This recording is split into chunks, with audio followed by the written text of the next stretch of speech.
I love resin, and I hate resin. I love the stunning outcomes you can achieve with resin. When it works, resin is like magic. But I hate working with resin. It's messy as hell, impossible to predict, and can be downright dangerous. Now, I have tackled loads of resin projects over the years, and even though I've mostly been able to come out the other side with something cool to show for it, pretty much all of them have something that's gone wrong, whether it's big or small. This video is my attempt to solve that problem for good. And as Prince Otto von Bismarck once said, "Only a fool learns from his own mistakes. The wise man learns from the mistakes of others." At least that's what I think he probably sounds like. In this video, I want to finally really figure out resin. And thankfully, I have some help. I reached out to some of the most talented and insane creative creators on YouTube to share their resin disasters and advice with us so that we can learn from their mistakes. And later in this video, I'm going to be putting all the lessons that we've learned into practice and seeing if I can make the ultimate perfect resin pours. But in getting started, I am first going to share the follies of my own pursuits and the lessons that I've learned over the years so that you can also learn the lessons from my mistakes and face your future resin projects with confidence. So, your first lesson, never face your resin projects with confidence. That's what resin wants you to do. It lulls you into a false sense of security and whispers sweet little nothings in your ear. You just come pour me all over your artwork. I'll be gentle this time. I'll behave, I promise, but it won't. Then bam, before you know it, you got a leak. You got bubbles everywhere. You got ruined floors, destroyed clothes, sticky hands, and cancer. And that's what we're trying to prevent. So, lesson 1, don't trust resin. Okay? Good.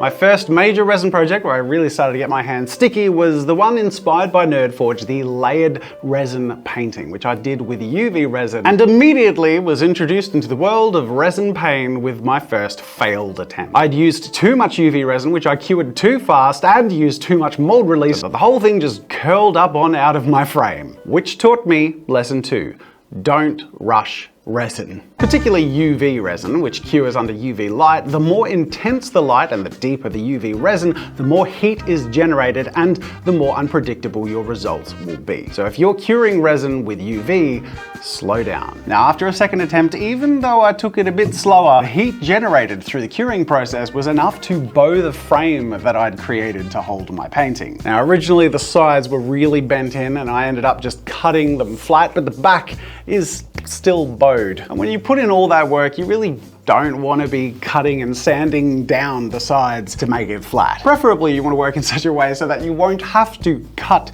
your pieces flat. And to do that, you need to, lesson 3, beware the warp of resin. See, resin heats as it cures. And as resin heats, it expands, pushing out on whatever's containing it, resulting sometimes in the frame either breaking at some of the seals or joins, or heating up enough to bend the borders. The faster resin cures, the more it heats up. The more it heats up, the more it expands. The more it expands, the more the borders of your frame are going to be tested, and further problems occur as the resin cools. Because as it cools, it shrinks. Because many of the housings are acrylic and bend with heat, as they cool, they bend in, contracting with the cooling. But if the borders had heated up enough and it's a bendable surface like acrylic, it can bend back in this concave shape like you saw with my Zelda piece. Which is why lesson 3 is important, because if you want to mitigate this warping or the risk of leaks, allowing for a slower cure will minimize the expansion and the shrinkage, allowing you to maintain the integrity of your original desired shape as much as possible. Now, 2 weeks after I made that Zelda layered resin painting, I actually did my first major resin water pour. It was a massive project, and even though I used a lot more resin all in one pour, it was a 2-part mix which cured over 24 hours, and no part of the resin was ever deeper than 1 inch, which was the recommended maximum depth. So there was no warping and the results looked fantastic. So was this my first pour without any mistakes? No. While the results of the pour went well, in my naive early days of working with resin, I played a little bit fast and loose with safety. And as you can see, a lot of the time I wasn't wearing a mask while working with this nasty stuff. At minimum, resin is dangerous because it's bioaccumulative, meaning the more you're exposed to it, the worse its effects on your health will become, whether it be breathing or skin irritation. But at its worst, resin can be far more harmful, affecting fertility, long-term respiratory health, and depending on the resin, some contain known carcinogens, such as this delightful one from the hardware store, which is flammable, causes skin irritation, eye irritation, respiratory irritation, is suspected of causing cancer, and may cause damage to organs through repeated exposure. Whether you think the resin you're working with is safer than others or not, it's best to stay on the safe side.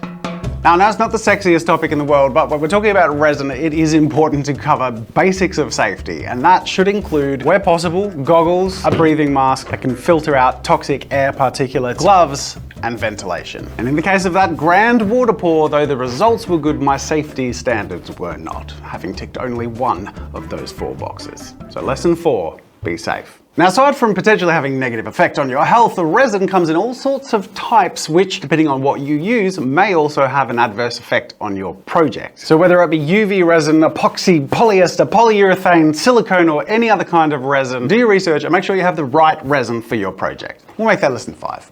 Buy the right resin. Over a year ago, I hosted a 3-channel collab, which involved myself, Squid Mom Images, and Tabletop Time, in which we shared the theme, any guesses? Resin! Yay! And unfortunately, both Tabletop Time and Squid Mom had the same disaster happen with their projects. They poured too much resin in one go, which seems fine for the first few hours, but as soon as you become aware of what's going wrong, it's too late.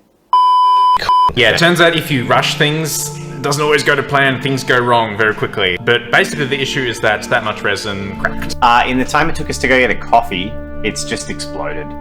This is unsalvageable now. Now this does sort of come under that earlier lesson about rushing, but both projects fell into the same trap by trying to do the whole pour in one go. Both pours resulted in leaky molds due to the expansion and contraction from the heating and cooling resin, which also shrank and cracked, but had also heated up so much that it had melted the foam that the dioramas were built on, forcing the air bubbles inside the foam to release and go nowhere but into the resin, resulting in not only cracks throughout, but garish bubbles that destroy the beautiful work that they'd put inside their pieces. I also love that years later, I still can't bear to throw these out because they're great examples and also so much work was put into them. And resin's expensive. I just can't bring myself to do it. So our 5th lesson is also really important in and of itself, and that is, don't pour too deep.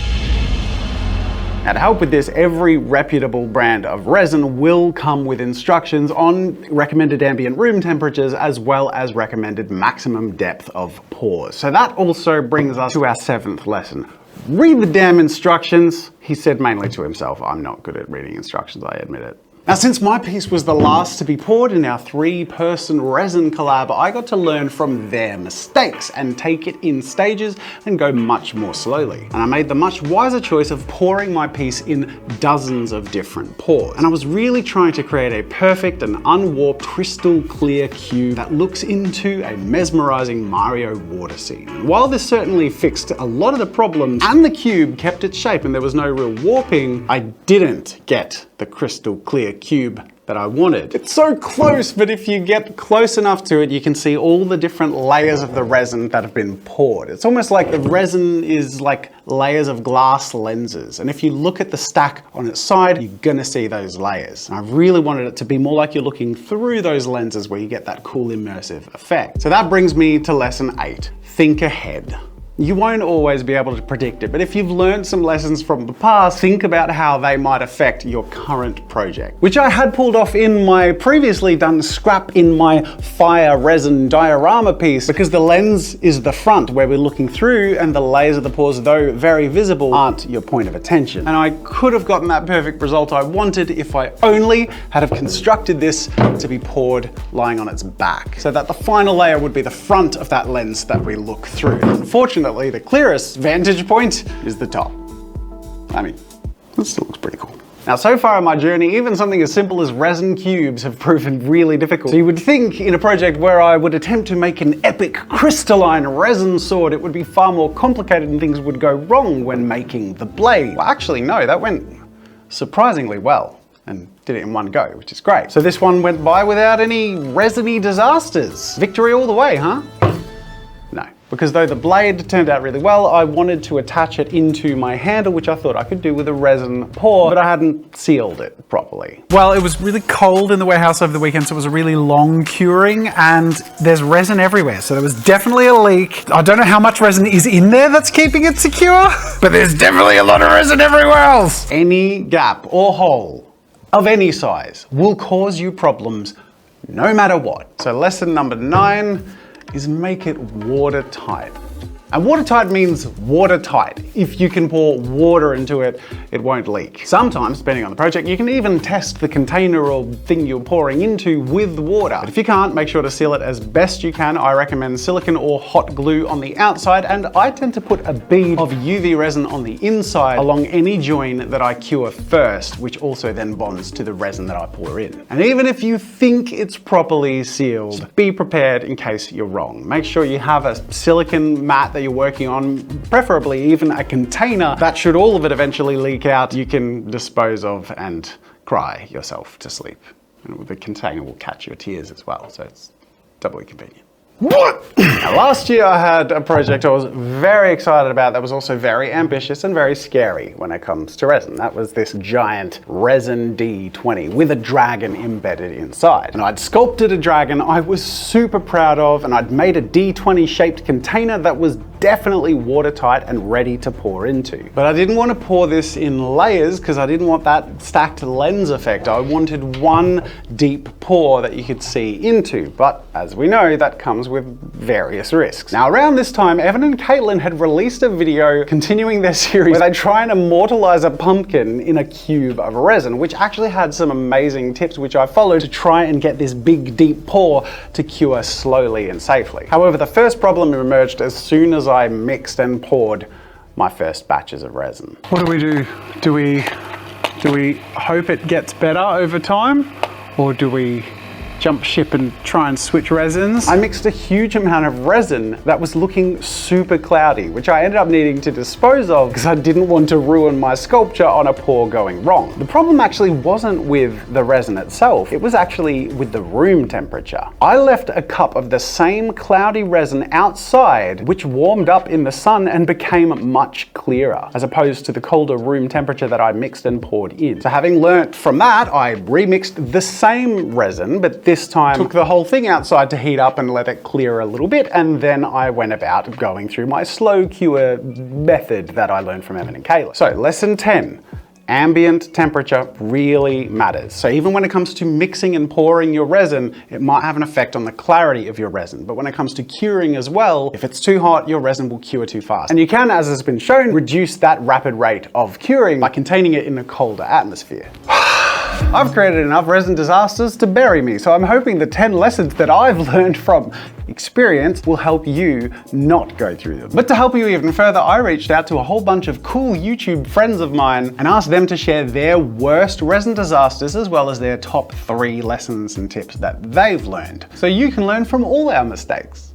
North of the border is an inspiring miniature maker, sculptor, and goofball whose projects span from the epic to the unsettling. And he's tackled a huge number of resin projects in various ways, so I asked him his worst resin disaster and his top 3 tips. Hello, Jazza. It's me, Adam, the tiny nerdy things guy. Either you or a fake account asked me to send you this along with some photos of my feet, so if this shows up in your video, then I guess I know it was real. You asked me if I could tell you about my biggest resin disaster, but honestly, that's like asking what the best burrito I ever ate was.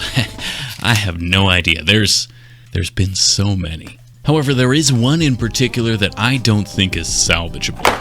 Basically, this is one of my biggest pours, and for the astute viewer out there, you'll notice that the base seems to be oddly large. Well, this was the first time that I realized that silicone alone is not strong enough to hold 7 liters of resin from boiling out the sides. So, when you wanted to know what my 3 biggest bits of resin advice were, I'd say 1. Read the instructions and follow them. Mostly. If the manufacturer tells you that you can pour up to 10 centimeters deep in one go, maybe don't try and pour 20 just to see what happens. 2. Prep work is king. If you think you've got a watertight mold, maybe, test it. And 3. Buy once, cry once. Technically, there is a caveat there, of course, but generally if you're buying cheap, wonky resin off Amazon, then it's kind of on you if it never actually cures or it turns yellow and all your houseplants die. If you're going to be embedding a project you've spent weeks making in a permanent resin coffin, then maybe splurge a bit and buy the good stuff. Of course, all that assumes you followed rules 1 and 2, otherwise you'll find yourself crying extra big boy tears since you just wasted 7 liters of the expensive stuff and ruined weeks worth of sculpting. Hopefully this helps someone out there, and if it's exactly what everyone else said, then can you put this like right at the front so it sounds like I'm original and everyone else is just copying me? Don't worry, Adam, I got you covered. I'll put you in front of the other one so it only looks like you're copying me. And thank you so much for the picture of your feet. I'll cherish it forever. Next up, Evan and Caitlin, whose content is hard to put in a category. Their videos range in theme as far and wide as building a Furby robot dog, making a cardboard laptop, molding their butts into stools, and making a table with legs made of legs. Suffice it to say, they have many resin projects under the belt, so I asked them about their resin disasters and top tips. What's our biggest resin disaster? It's right behind us. It's this giant countertop. It was the biggest pour we'd ever done at the time, and we were using a different type of resin. We did not read the instructions. We ended up mixing up the ratio between the resin and the hardener. We got it wrong, and 15 minutes after the pour, we realized it. We ran out here, we scraped it all off into the trash. After we scraped it off, after we poured a fresh new batch of resin, everything we scraped off cured. So like it would have been fine. So here are 3 tips for working with resin. Number 1, go in with a plan. We like to do Photoshop. Caitlin usually mocks it up. And it's good to know what colors you're gonna go for, what arrangement you're gonna go for, what mix-ins you're gonna add, what's the overall goal. That helps you save resin, that helps you save time. Highly recommended. Another tip is do a small scale test, because even with the best laid out plans, resin's gonna do what it's gonna do, and it's not always predictable. So better to find that out when you're pouring this much rather than your full amount for your project. Last tip is be prepared for the chaos that is resin. Resin is inherently chaotic. Even though you made the plan, you did the small scale test, things are gonna look different when you do the final pour, and that's okay. Things might also be messier. Things might start kicking sooner than you expect. Yeah. So have extra gloves on hand, paper towels, maybe a drop cloth. And good luck. Practice deep breathing. Thanks for the tips, Evan and Caitlin. Side note, it's actually because of Evan and Caitlin that I got this, which you'll have definitely seen them wear in their videos. I'd previously been using these, which are fine, and I highly recommend using them rather than not. But I tend to find myself disincentivized from using goggles at the same time because they tend to fog up as I do. And as a YouTube, there's the constant temptation to take it off to talk to camera, which kind of defeats the purpose of wearing a mask around resin in the first place. So this thing is more expensive, but does actively filter harmful toxins, protect my eyes at the same time, and will allow me to talk as I work with tricky substances too. Now, many of you already know of NerdForge, whose epic builds are the stuff of YouTube legend when it comes to taking creativity to the next level. And thankfully, she's willing to share her disaster and tips. So you asked me about the biggest resin disasters we've had. To be honest, there's been so many because I feel like every time we do resin stuff, something goes wrong. But I think the biggest one was one time we made this huge diorama, we did a big pour, and there was a leak in the mold. So we had resin all over the desk, all over the floor, and it was, yeah, it was great. If I had to give my top 3 tips on resin stuff, it would be number 1, seal the mold well. Just double check, triple check, be there when it starts curing. And number 2, mold release. I mean, that stuff is awesome. Makes things so much simpler. And finally, number 3, just get the correct resin for your project. Like if you're doing a deep pour, get the deep pour resin. It's gonna save you a lot of headaches. But yeah, if you're planning to do resin stuff, all I can say is just Godspeed. I wish you luck. You're gonna need it. There you go, you have officially been wished good luck in your resin endeavors by Martina of NerdForge. But good luck counts for nothing if you don't listen to her advice. Last but not least, Emil of Squidmar is a longtime friend of the channel and collaborator whose skills with the brush know no bounds. And in recent years, his miniature projects have blown up to become not so miniature anymore. He's created some of the biggest and most insanely detailed and beautifully painted dioramas on YouTube, or as he calls them, dioramas. And as you saw with the Kraken Pour project in our last collaboration, when they involve resin, they don't always go smoothly. I've had a couple of terrible resin disasters that could have been avoided if I had more experience or knowledge. Easily a top 2 for me was when we did a diorama inside of a 50-year-old TV. When we started building the diorama, we should have just sealed the entire inside with plastic way before we even started adding any of the bits inside of it. Because once we had started building stuff and started pouring, it was too late to seal the thing. So instead of sealing with plastic, we had to use about a liter of UV resin and probably something like 10 hours to seal every single crack inside the scene and the TV. It took a lot of time. So my top 3 rules for working with resin. Number 1, never do 2-component resin pours inside where someone is living. This shit is bad for your lungs. Like terribly bad for your lungs. Number 2, do resin pours where you can control the temperature, because a lot of resins are really sensitive to temperature changes, especially when it gets hot. A lot of the times when you get an exothermic reaction, it's because the room is too warm or the resin becomes too warm because you've poured too much of it. But if you control the room temperature and can get it down to about 15 degrees Celsius, you're not gonna have a lot of those problems that we have with it cracking and bubbling and causing issues. Rule number 3, buy the right resin for your purpose. A lot of times in the beginning when we got started, we purchased a resin that didn't have a good resin pour height, so you could only pour like 1 or 2 centimeters, which is not enough to do a 20 centimeter pour or a 30 centimeter thick TV. We did later find Resin of Sweden, which makes the best resin that we've tried, and once we started purchasing that for the deep pours and we have the other resin for the smaller pours, we've started having a much better time. So just buy the right resin, spend a little bit extra if you can, because it's gonna save you more money in the end if you don't have to redo the entire thing. That's it. Peace out, I think. So as it turns out, we've all kind of trod the same territory and learned the same lessons just from our own individual disasters. But so far this video has just been all the theory. It's time to put it into practice. I'm going to create 2 pieces adhering to the lessons that we've learned over the years and a few other tips and tricks I've picked up along the way to see if I can finally produce some flawless, gorgeous resin pieces. And you'll notice there are primarily 2 kinds of resin in use in creative projects. Either the kind where they're cast into molds to create epic looking translucent-ish objects, often used to incredible effect to produce crystalline results, or to depict water, capturing the details of scenes and creatures within their depths, or bringing terrain and dioramas to life in spectacular ways. We're going to attempt one of each. And to create a perfect crystalline resin object, I've decided to print this crystal skull in a 3D printer, which after cleaning up and curing, I use to make a silicone mold that I can later pour my resin into. Now, I've made many silicone molds before, but this is the first time that I'm using Lego to create the frame for it. In the past, I've custom cut and glued them out of cardboard and foam core, but in my research for this video, I've seen a lot of people use Lego as a frame, both because it's reusable and because you can save on silicone by having your Lego take up some of the space which would otherwise be wasted. Now, this is my first time doing it, and there were a few leaks, but it still used way less silicone to create this mold than I would have otherwise, and it's really easy to clean up off the bricks.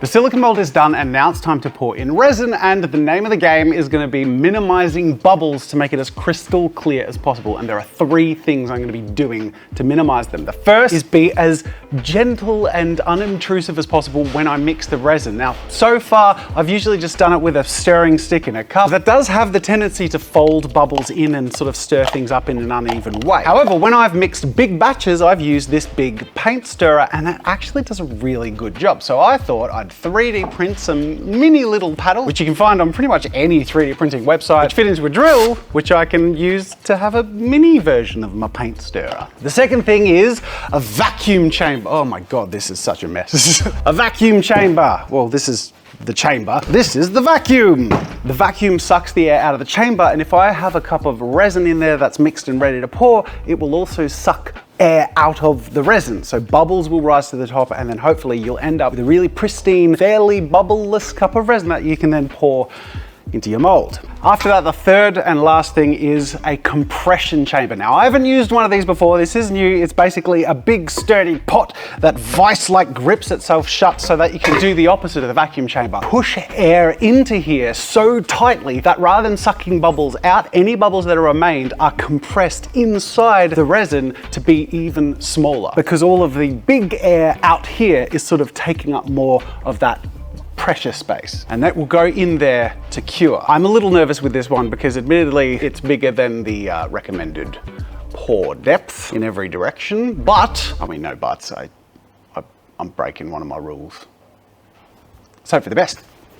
So it's time to mix and pour the resin. I've got this, which counts for mask and goggles. I've got some gloves, and this is a new device, which is a portable air filtration box, which sucks in all the toxic stuff and spits out clean air. So we've got all of our 4 tick boxes ticked. Let's go. Now this epoxy cast resin is the most capable out of all the resins that I have for deep pours. And while I am technically doubling that depth, it's all contained to a really small frame. So I'm hoping that the heat and the expansion, plus the fact that it's all in flexible silicone, will be somewhat mitigated. Mixing with my little paddles worked really well to keep bubbles out, and the vacuums did a fantastic job of pulling out all of the micro bubbles that I couldn't even see after mixing it. And I've created 3 different intensities of colors to pour in sequence to create a little bit more of a mix so that my skull can gradiate from a deeper purple up to more of a blue and eventually a turquoise in the ends of the horns.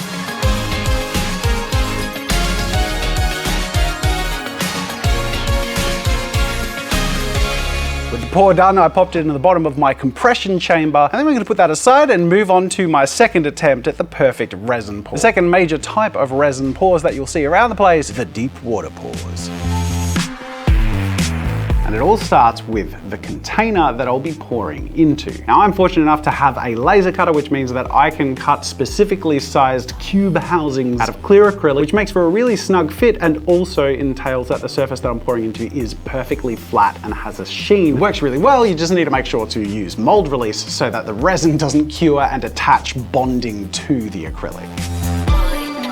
Here's the first demonstration as to the importance of all of those 10 lessons. This was not watertight. I really thought it was, but I tested it by filling it with water and sitting it on top of some paper towels, and as you can see, there were a couple of tiny areas that water and therefore resin can escape. One of the most reliable ways I've found to make resin projects watertight is to actually use UV resin in a bead along each of the seams where anything connects that might create a gap, and curing it so that essentially all of the resin you pour later will cure with it.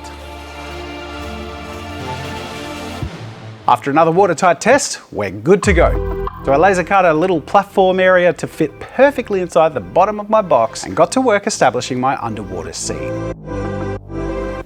Now I have a real treat for this one, and that is these minis that have been created and painted by Tabletop Time. These are the Kindred of the Abyss. 2 incredible model designs that just look so cool, as you can see here, and that Murray and Jen have painted up for me to immerse in my deep underwater scene. So huge thank you to Tabletop Time for painting up these minis, and huge wows to the job that they've done designing these. These are so cool. I'll tell you in a little bit how you can get your hands on some, but in the meantime, as you can see, they are going to be perfect for my underwater scene. But I want to create some layers, some levels here. So I use cork bark, which is actually where cork comes from, but it's like the organic wood version, which I can chop, being careful to keep it nice and square, to create a few different platforms for my shorter guys to stand on, and also frame the big boy in the middle.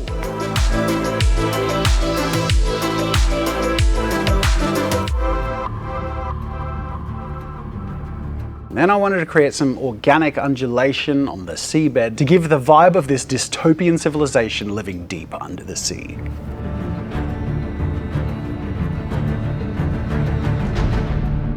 Then it's on to painting it up, working up from black into some blues and purples, and then dabbing all throughout my piece some organic mixes of the surface greens, sandy colors, and blue tints that will also make it look like it's deeply underwater.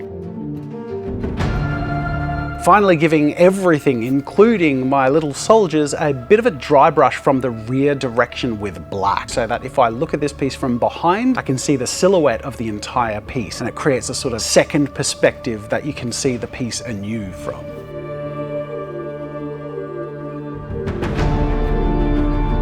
Last but not least, I have these big chains-on bombs, obviously inspired by very old underwater mines, or danger balloons, I guess you could call them. And to have these look like they're floating, I immersed a tiny chain in UV resin, which I cured as it dripped down, to create essentially little UV resin rods that have the chains embedded inside. These I can use then to adhere to the bombs and embed into the ground to create my deadly party balloons.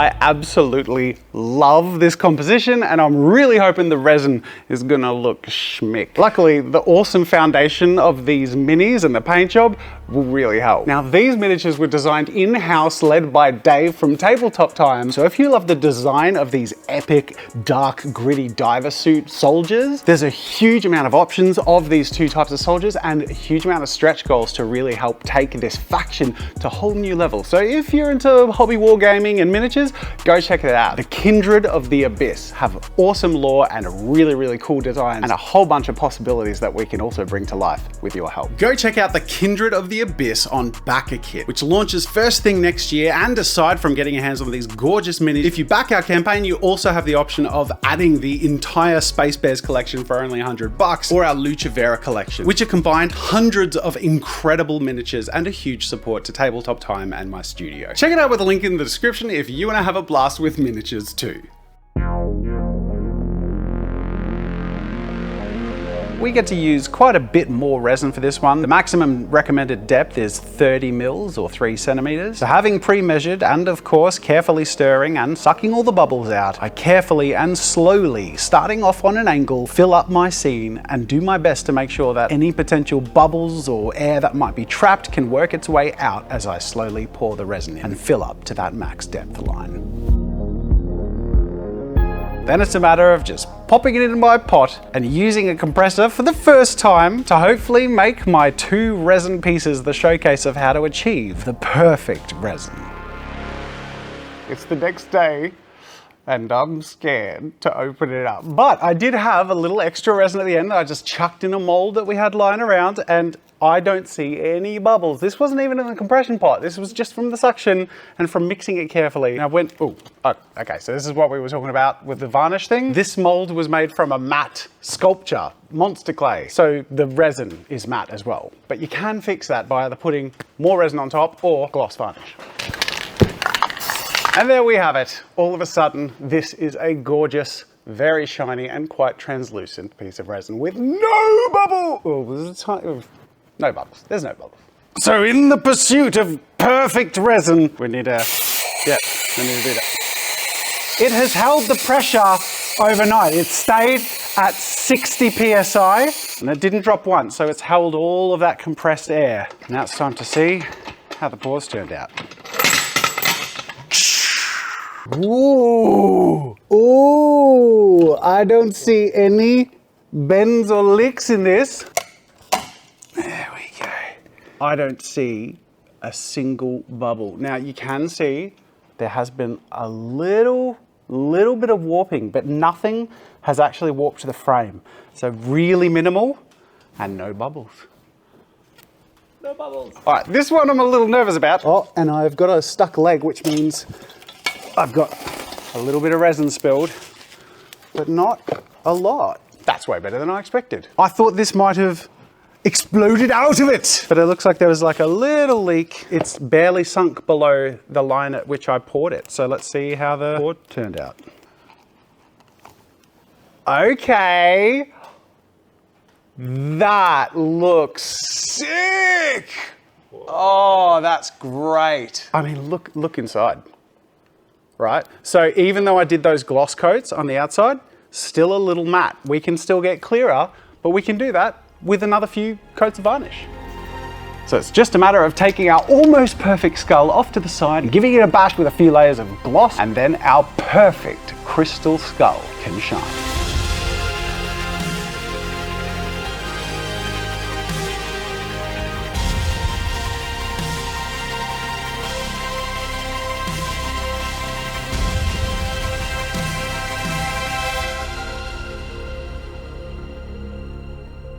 We're going to come back to this one because we're not quite done yet. See, I calculated this to be at maximum pour depth, but with a little wiggle room so we can add a layer at the back to really add the abyss, the depth of the ocean that they're in. Oh my God, that's pretty cool. I hadn't even looked from the front. It's interesting, all those little dots are actually, I think this is an old alcohol ink. So it's like got a little bit of crusted dried stuff. That use a new ink next time. There's no bubbles, not even in like the plants and stuff. Oh, it's so good. Okay, all right.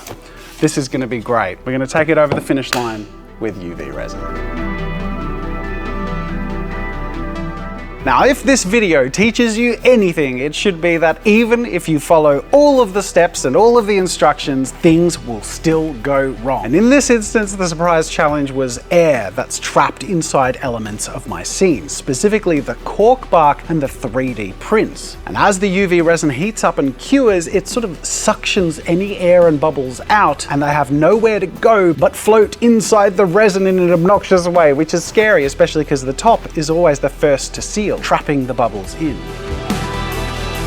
Unfortunately, this is somewhat salvageable, especially if you catch it early enough. You can cut into where these bubbles are, hopefully in less obvious places, work and push and massage those bubbles out while you press down and pour a little more resin back in, so that rather than sucking air in, it sucks the extra resin in, filling those air pockets, allowing you to continue with your piece. Look, it's not perfect, but it is so much better than if you leave it with these big bubbles in the middle, and the fact that you can sort of backtrack a little bit is a huge relief, because otherwise this would have been another resin disaster, but with my breath held, I'm still able to keep it on track.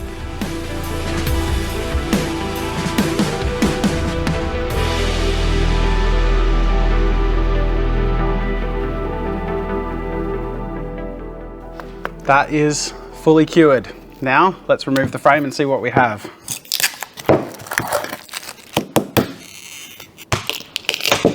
Hey!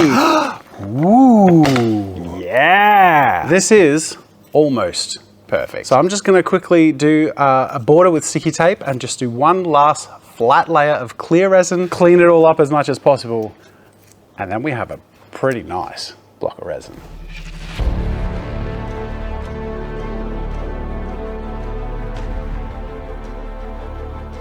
So after all my pain and all my research, trying to figure out how to make the perfect resin pours, I am excited to welcome you to the abyss.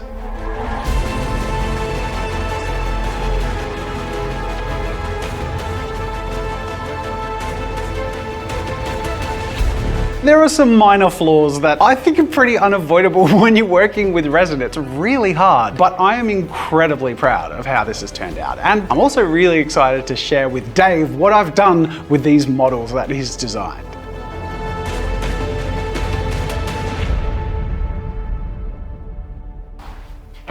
Knock, knock. I wanted to show you this. Oh, that is so cool. Oh my gosh. It's just like a perfect little snapshot of them down there. They're coming up to come and get you. They're going to spear you and eat you. That's what they do for fun. Oh, this is sick. Well done. And it's a good pour too. We're learning. We're getting there. So, can you make a perfect resin creation? Well, probably. I almost got there today. I really am so happy with what I've produced, and they are the best resin creations I've ever made. So I've learned a lot through this whole process, but resin's hard. It's really hard, and if you take anything away from this video, I hope there are some practical tips and things that will help you get better results out of your art, but more than anything, lesson number one always applies. Don't trust resin.